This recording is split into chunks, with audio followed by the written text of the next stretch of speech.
IVM. IVM Likes is an IVM production, and if you like cool nerdy discussions about pop culture and more, then do check out Geek Fruit. It's where all the nerds of the town come together and they sit and chat about sci-fi, comic books and TV shows and movies. It's a whole lot of fun. So do check out Geek Fruit on the IVM podcast app or wherever you listen to podcasts.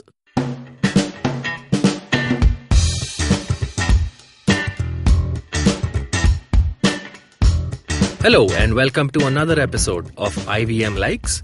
This is a show where the IVM staffers recommend cool stuff, and in the second half we talk about a topic that we've been talking about in office and we want to share it with the rest of the world. So today we're going to do something interesting. After a recommendation round, we're going to talk about how you prefer watching content while watching. Would you prefer subtitles or do you prefer the dubbed English or Hindi audio over it? That's going to be an interesting conversation. And joining me today in the studio are fellow producers. We have Jaanam. Hello. And we have a debutant, someone who's coming on the show for the very first time. His name is Gaurav. Say hi, Gaurav. Hi, Gaurav. Gaurav is a resident newcomer producer who's still getting a hang of things but also having a good time while doing it. Is that right? Yes, Abbas, I'm having a good time. Okay. That was a very natural answer. In the second round, Alika will be joining us, but for the recommendation, it's the three of us. We'll be recommending a movie, a TV show, and a computer game. So let's start with the debutant. Gaurav, what are you recommending today? So I'm going to be recommending a computer game I play. It's called League of Legends. Mm-hmm. So it's a game which is very, very similar to Dota, the format. So it's very similar to that in the game format, where you choose some kind of champion who have like different abilities and powers and their own thing. And there are 2 teams of 5, and you guys basically have to destroy the other person's base. So it's a multiplayer game? It's a multiplayer game. So one thing I love about this game is, first of all, if you look at the business model of this game, it's a freemium business model. What does that mean? So freemium basically means that the game is free, but there are some features of it which you can pay to do. The difference over here is that the game itself does not get affected by real money at all. Like everyone has an equal level playing field. So no one ever has to put in money to actually have an advantage. So the money only comes in for making cosmetic changes, like make your character look different or something like that. It won't change the quest that you're on, in a manner of speaking. It won't change how strong your champion is or how well you play. Okay. So it just changes how you look on screen, and it just aesthetics. Just aesthetically it'll change, which is like not many, and you have a chance to earn it also online anyways. You don't have to pay to have an aesthetic change. Mm-hmm. So if you're good enough, you can earn it online. So the reason I love playing this game is, first of all, it's a 5-on-5 game. So there are 10 people in the game. So whenever you have 10 variables in anything, each game is going to be totally different. So it's your luck of the draw of, what kind of team members you get and how the team members in the other team are going to be. And I'm a people person, so I like talking to people. And I know it sounds really weird that I'm talking about like a game where I'm shut in the house alone playing. I know. But this is if I'm not going out, if I'm staying at home and I'm playing a game, I like a game where I'm not the person against the computer. I don't like being alone and not being able to communicate with people. Right. Because you learn a lot, not only about like how to play and how to be better, but a lot about patience when you play with people online of different cultures and everything. Right. So the server I'm playing on is the Europe server.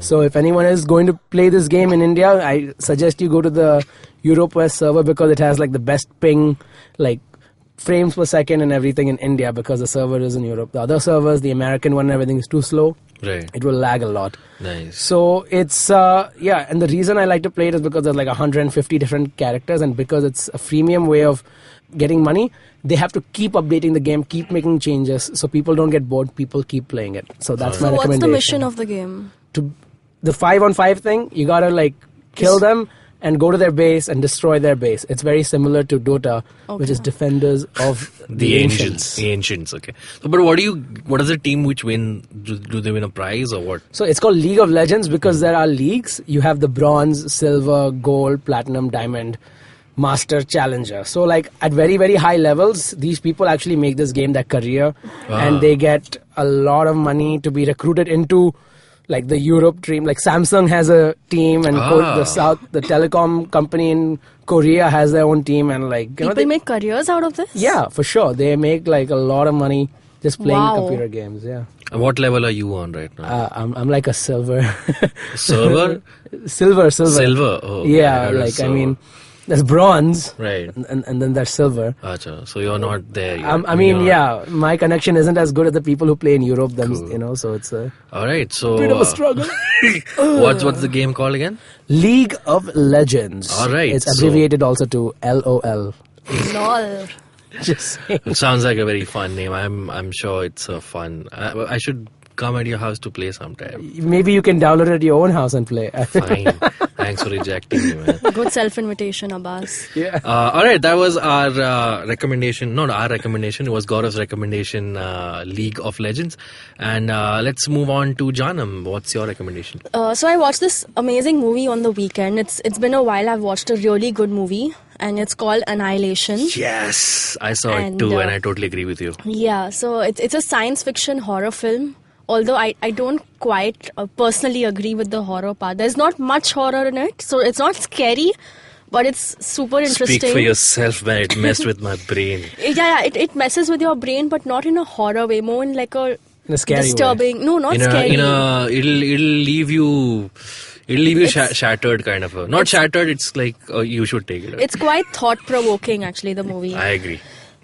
So sorry to go ahead. But I described it as a thought-provoking creep fest on Facebook. Oh, please continue. Yeah, I would agree with that. So the movie stars Natalie Portman, one of my favorite actors. Oh, I love her. Yeah, and also Jennifer Jason Leigh, Gina Rodriguez, and Tessa Thompson, and Tuva Novotny.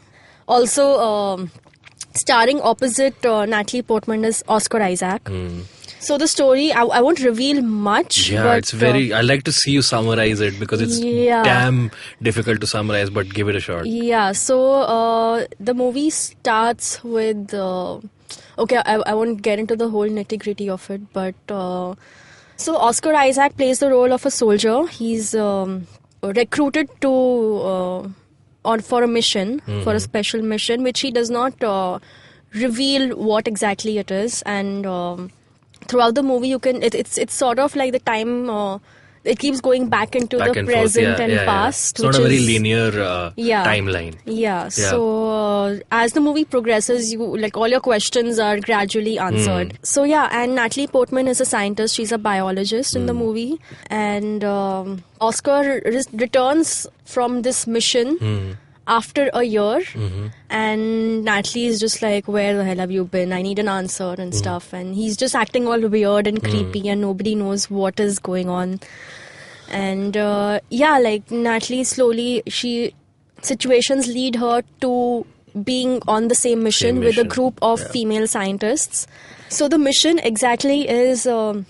The area where they're living is engulfed in this thing called the shimmer.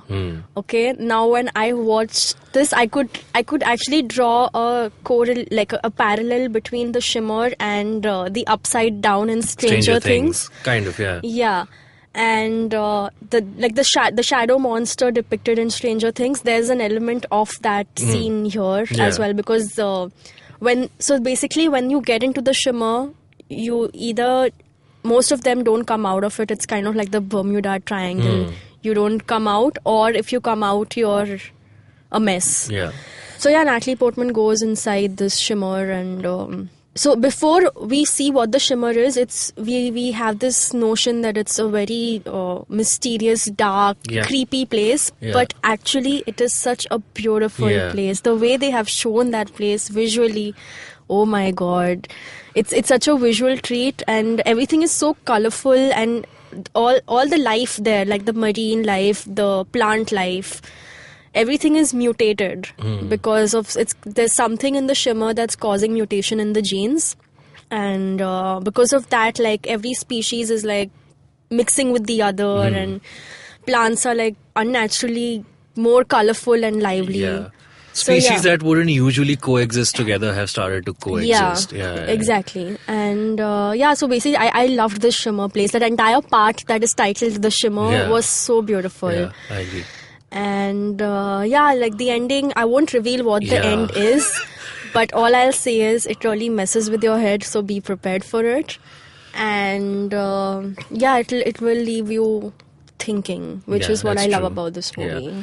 The thing I loved about it is because most sci-fi is to do with either the space or it's to do with robotics. This had to do primarily with biology. Right. And that's something that's very close and very apparent to us. And yes, I loved the way the shimmer was portrayed in the film.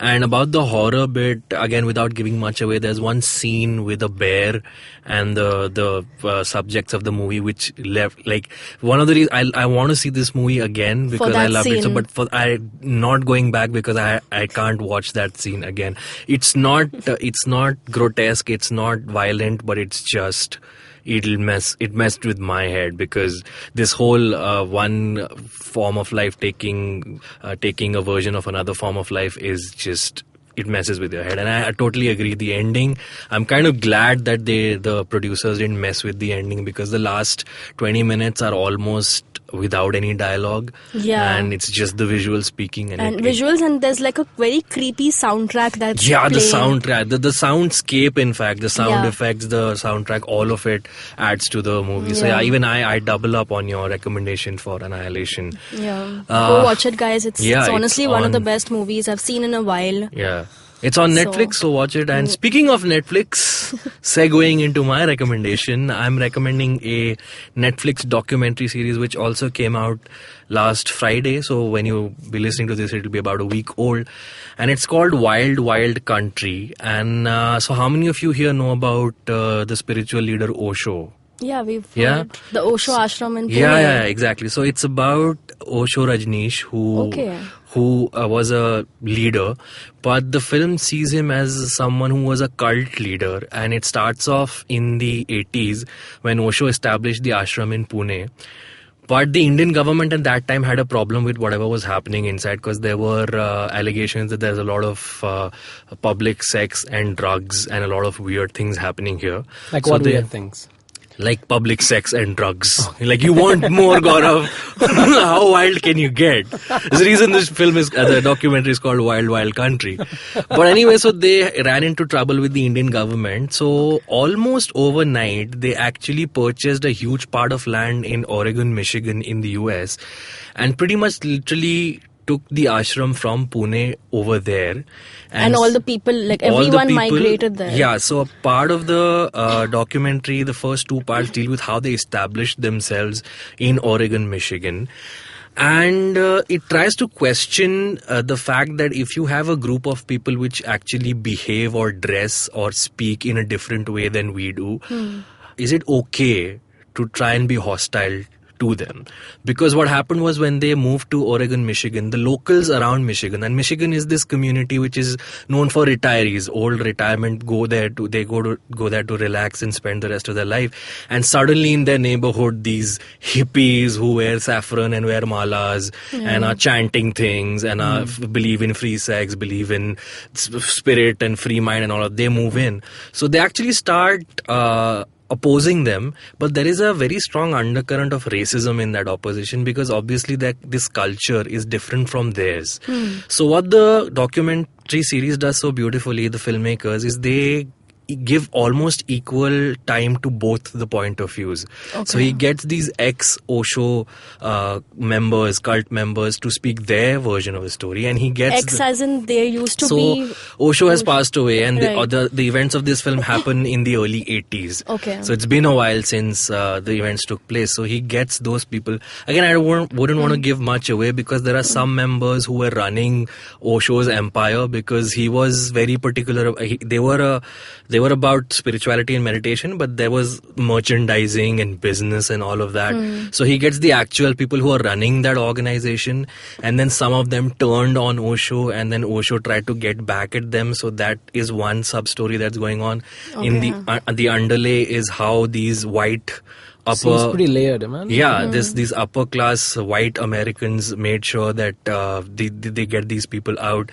So the way it unfolds is almost like a thriller, because the culmination of all of this was again a bioterror attack, because some members of the Osho group were so pissed off with these white Americans that they actually spread salmonella bacteria in their food. Spoiler alert, man.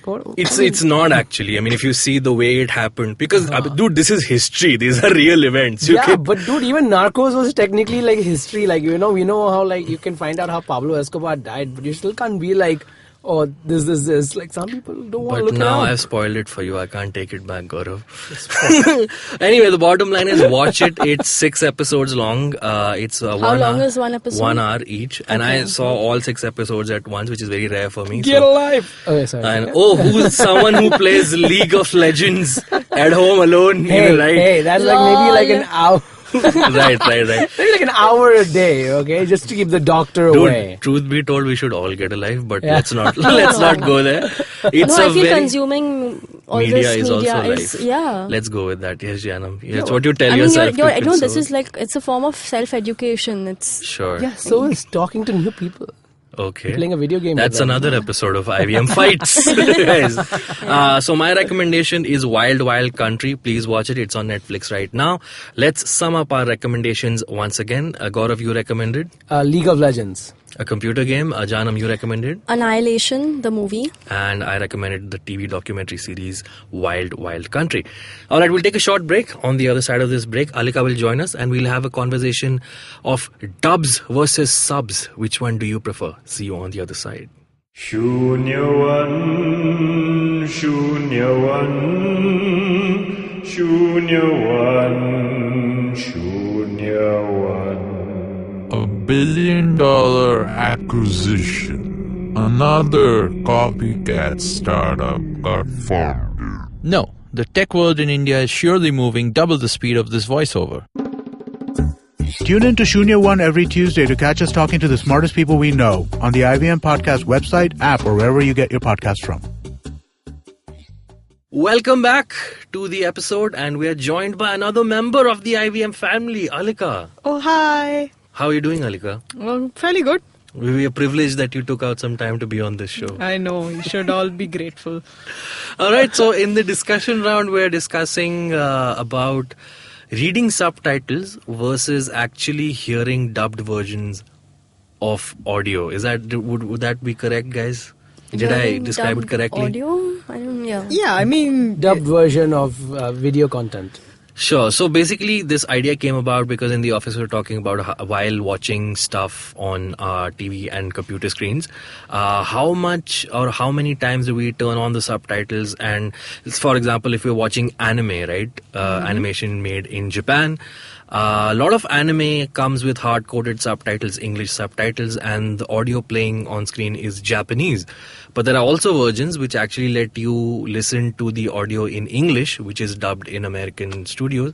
So a fraction of the people here think that listening to the audio in English is more preferred than reading the subtitles. So I see where do we everyone's stand? looking at me. Sure, go ahead, Alika. What's your take on that? Well, okay, I like both for different reasons.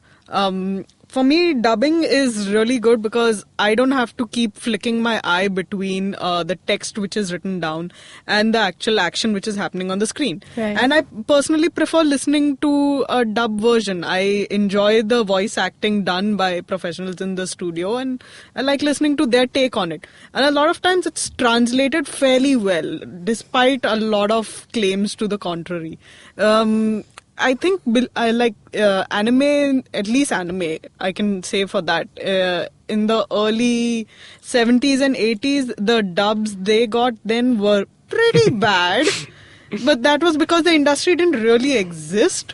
I remember sometimes yeah. the English audio would be over, but they'd still be moving their mouths. So it was just a pretty haphazard sort of thing. I don't think they had a formal industry for it. Right. But then they had like a few really good anime like Cowboy Bebop, which got an amazing dub. And after the popularity of that, people started taking it a little bit more seriously, having proper studios and getting proper voice actors to do actual acting and dub things out. So the quality has improved a lot, and I really enjoy listening to dubs. It works well for me. Do you think reading subtitles takes you out of the experience of watching something? Not really, because... So give me an example of where you would like to read the subtitles. I actually really enjoy reading subtitles in movie theaters. Okay. So, I mean, I know it's the exact same thing that's being spoken in the theater. If I'm watching an English film, it has English subtitles. But I really enjoyed this is because personally I have slight hard of hearing, so it really helps me. And a lot of times, I don't know why, especially English films have this horrible habit of having people mumble a lot in quiet scenes, and it's like, I don't know what you're saying. What is this? What was this line you just said? I have no idea, no context. So and there are times when some characters have different accents from like different parts of the world, and you don't really catch on that accent. Right. Yeah. So that's when, that's when subtitles do help. And also subtitles are fantastic when you're like multitasking. Like, in my opinion, like for example, if I'm watching a TV show or a movie which needs subtitles, or I mean even in English, if I'm watching it in English and I'll put on subtitles if I'm on my phone or something, just in case I missed a word or something, the subtitles are going to be there like until the end of the conversation, so I can just quickly be like, wait, what is he talking about? Okay, that I don't need to like go back and like listen to it again with my 110% concentration. So I mean, even if you're like on your phone or talking to someone else and you just like someone's talking to you, so you missed out a section of the conversation, you can be like, wait, what did he just say? Oh, I can just quickly read it. So that's a great Although I advantage. have to say that when I'm watching something, I am not multitasking. Like I cannot. I'm not the person who can multitask. And if someone's talking to me while I'm watching, like, please. Then do you consider, if the audio is not in English, and you have to read the subtitle, you consider that as multitasking? You have to listen also, have to read also. Exactly. Yeah. So I mean, if it's something I don't understand when I'm listening, then I'll be reading the whole time. I won't be multitasking then.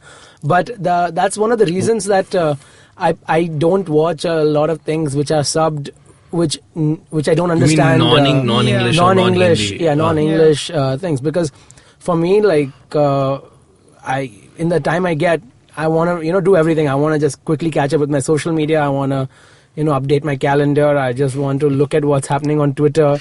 Play League of Legends. Play League of Legends.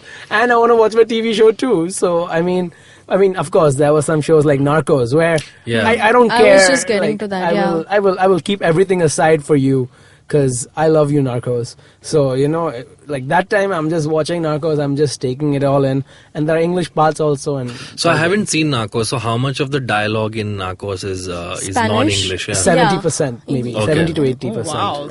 Or maybe a little less. I don't know. 60. I mean, 70%. 1/5 of the time are the American people there. Yeah. But I guess actually you might be able to say 60% because the narrative is all in English. Yeah. Right. So exactly. it's only the dialogue. A bit of even Breaking Bad was in Spanish whenever. Yeah, but that was much less compared Much less, to yeah, It was of just course. like an episode or two. Yeah. So subtitles really helped me while watching Narcos, because since obviously half of it is in Spanish, and even though I have studied level 1 of Spanish, I still could not. Please don't start follow a Spanish it. podcast, guys. Be good with English. Yeah. But so, what about dubbing? Do you guys watch? Like you, of course, mentioned dubbed versions of Cowboy Bebop.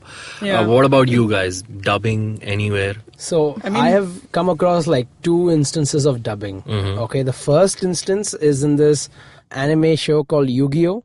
Okay. And the thing about Yu-Gi-Oh! Is that it's a Japanese anime, but it went very, very big in America also. Okay. So that's why dubbing was done really, really well for it, because of the American audience. So it was done fantastically for it. But when you say dubbing, the another thing I always remember is when I used to turn on the TV in India when I was younger, Harry Potter, Spy Kids 3D, and like these movies that I remember watching in English, and I see there's no audio Harry yet, and I see the Potter. picture, and I'm like, oh my god, I'm gonna watch Harry Potter, and then like they start speaking in Hindi, and I'm like, Paras what?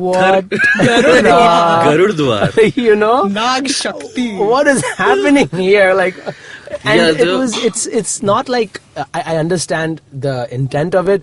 There might be some people who don't understand or are able to speak English to that level of diction, and Right. you know, but My two favorite guilty pleasures is watching Hollywood films in Hindi and turning English subtitles on in Bollywood films, especially especially during the songs. Yeah. Some of those subtitles are horrible. yeah. That's when they just take a direct translation. Exactly, right? literal translation. Yes. They don't actually consider the implications Yeah. of the words, what they do actually. Yeah, and of course, because we live in India, there's so much censorship. A lot of TV shows on TV, like when they come on a channel, they're heavily edited and heavily censored. And there was once one, I think it was Friends with Benefits, and someone asks, "Should we have sex?" And the subtitle said, "Should we have gender?" That's a philosophical question in the subtitles. It was hilarious. So let's try something, Abbas. Can we like can one of us recommend you a song, a Hindi song, and then you just say it out in English. Yeah. As in the first line? Yeah, just like some lines, you know, which you think are funny. Like, just try singing it in English. No, I'm Jaanam, gonna do you have a sing song it. you can recommend to him? Like any song. If Wow, he I'm going tries- blank right now. What's the last Hindi song I heard? Boom. There is no Hindi song. I don't know. What about Jaanam Samjha Karo? Beloved, you should understand.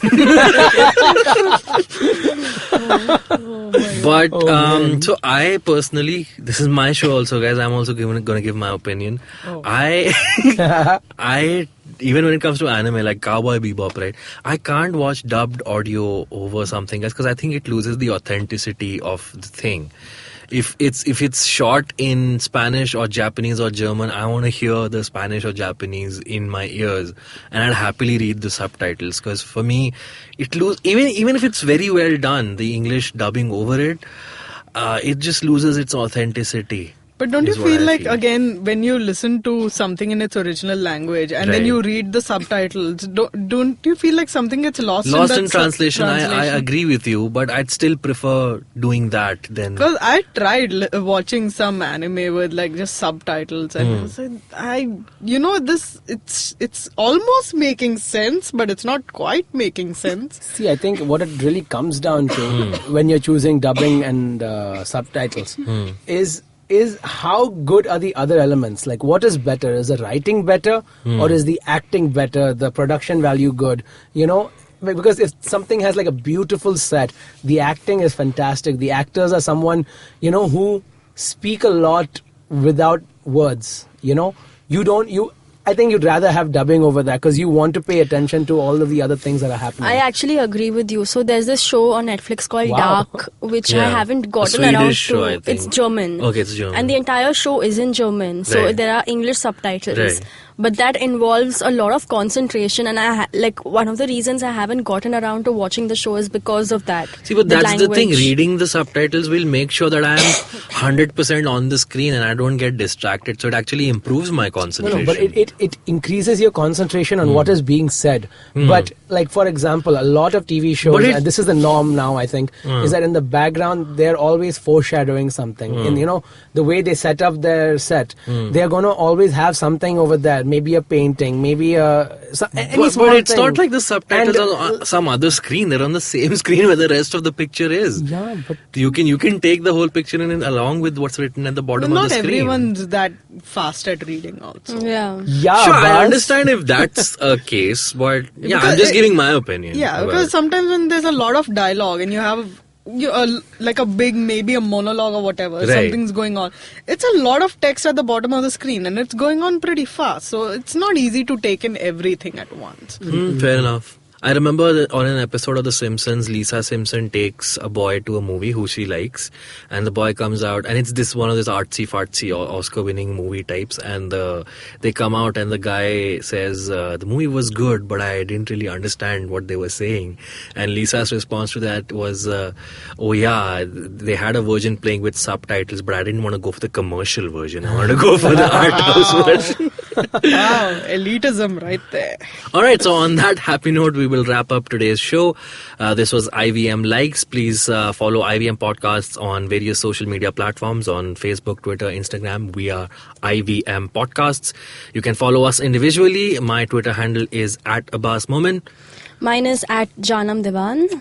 And mine is Gaurav_Ayya, AYYA. And I'm at Cape Fox Alex.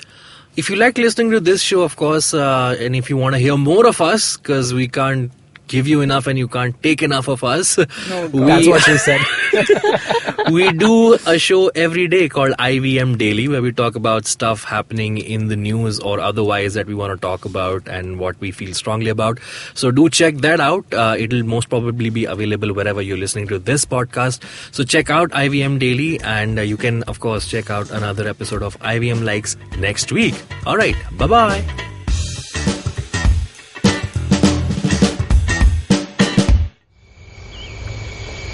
There she stands, a podcast addict, outside the bank, having travelled several miles to get in with other poor souls like her. The journey, though daunting for this youngling, will have some comfort because she has downloaded her favourite podcast. You can see more of her species on ivmpodcasts.com. Your one-stop destination where you can check out the coolest Indian podcasts. Happy listening.